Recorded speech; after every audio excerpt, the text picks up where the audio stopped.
आमिर आवाज धीरे करा, आवाज धीरे करा। आवाज तो कम में बा। हाँ हेलो, हाँ हमनी के 1 घंटा में पहुंचे वाला बानी। What the hell are you talking about? How can we reach there in 1 hour? हाँ हम समझता नहीं। हाँ मिल के बात करल जाई। Thanks, okay bye. हे ये बहुत बड़ा डील रहे यार, तू लोग पागल बड़ा का सच्चो में। सुना तू लोग, सब अरेंजमेंट हो गइल बा, बस इमेजिन करा कि कितना मजेदार होके वाला बा। हम ना सस्ता जगह रुकब, हम वही जगह रुकब जहाँ साफ सुथरा और अच्छा होगी। का बोल रहल बाड़ी? पता बा परेशानी तू लोग बाड़ा, काहे ना खुद ही जाके तू लोग एगो फार्म हाउस ढूंढ ला। ओह शट अप लूजर। अरे तू चुप करा। विशाल चुप यार।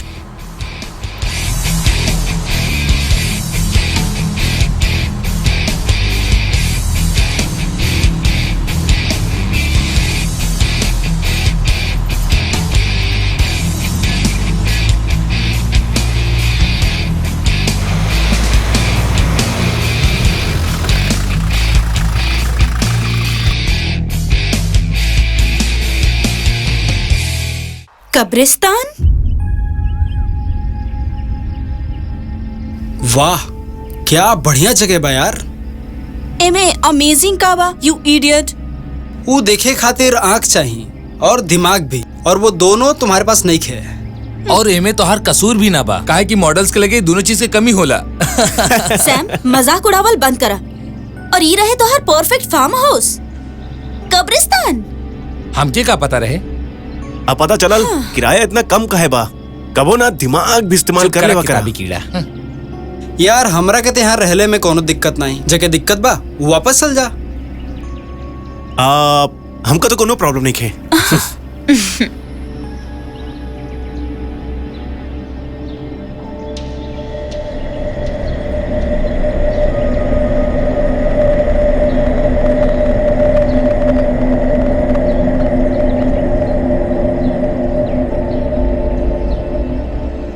का भइल मिशाल? ना कुछ ना, पता ना हमके ऐसा काहे लगा था कि हम पहले भी यहाँ आ चुकल बानी। हम समझ सकता नहीं। का ये है कि छोटा सा तो तोहार दिमाग बा, आयल होबू तोहरा के कहाँ याद रहेला? Sam stupid.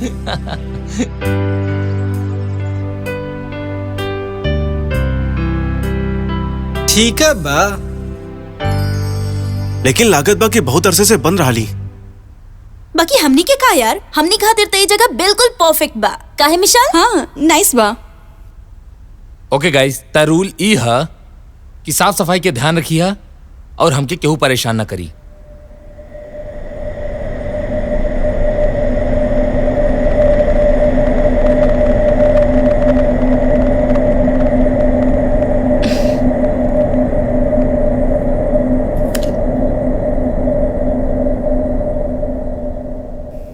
काफी अजीब सा फीलिंग बा ना, कितना खामोशी बा। हाँ बाकी हमरा बहुत अच्छा लगला शहर से दूर, सुकून भी मिलेला और सोचे के वक्त भी। और तरह के पता बा, बहुत सारा बात के जवाब भी मिल जाला है जा। हमरो के वैसे ही लागता। पता बा सिवाय सैम के हम सबके ड्रीम बा। आमिर फैशन फोटोग्राफर, हम टॉप मॉडल, और फिर हमने शादी कर ले। परफेक्ट। हाँ हाँ बिल्कुल परफेक्ट।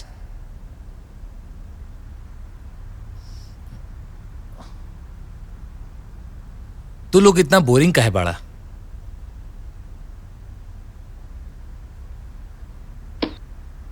अब का तकलीफ बा?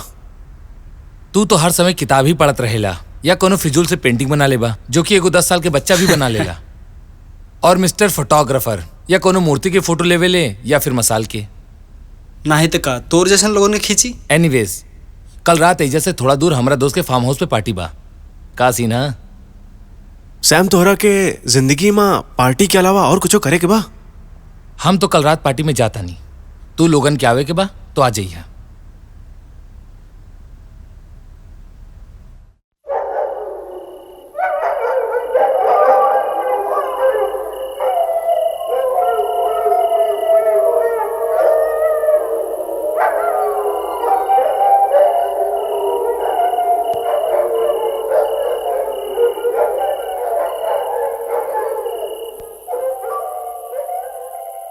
दिल हारे पुकारे तुझे मन जा रे, मना ले मुझे सुन प्यारे, लगा ले गले खो जा रे, तू गा रे संग रे।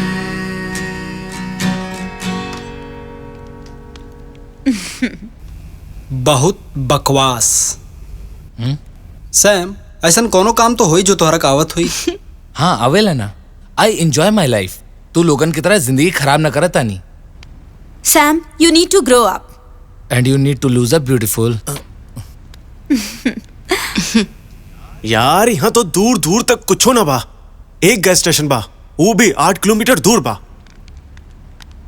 और ये फार्म हाउस के सामने कब्रिस्तान का है बा। हमने के कौन सा यहाँ जिंदगी भर रहेगा बा। जब भी बढ़िया ऑप्शन मिली चल जाई। लेकिन आमिर, यहाँ तो फोन का सिग्नल भी नहीं किया आवत। एजा तो फोन के सिग्नल भी ना आवता। तो के कहाँ फोन करे क्या?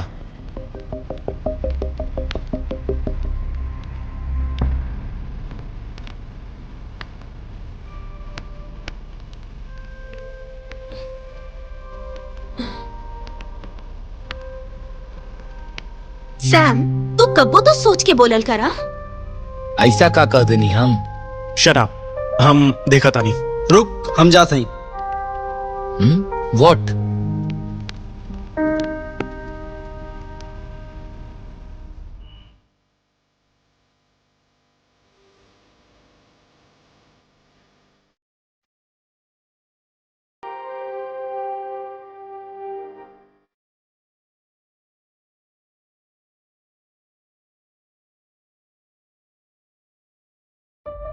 विशाल, तो ठीक बारू? हाँ, हम ठीक बने।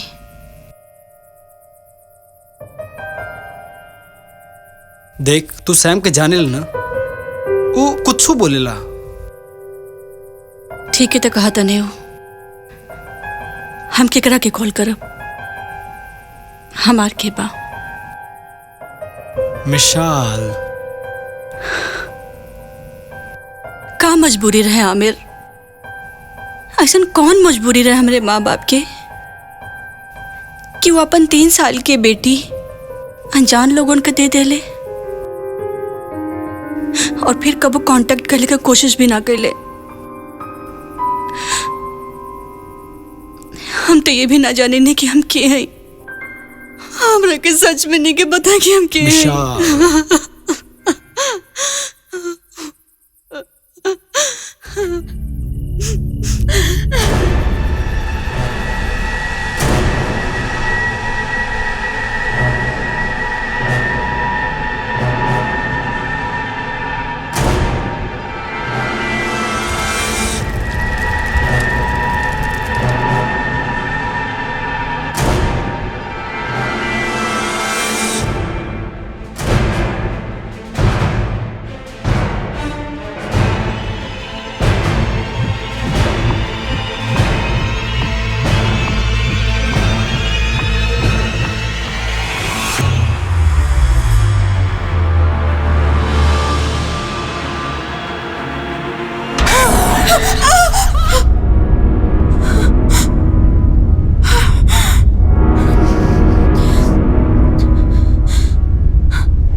बसो दिन रहे और आज के दिन बा।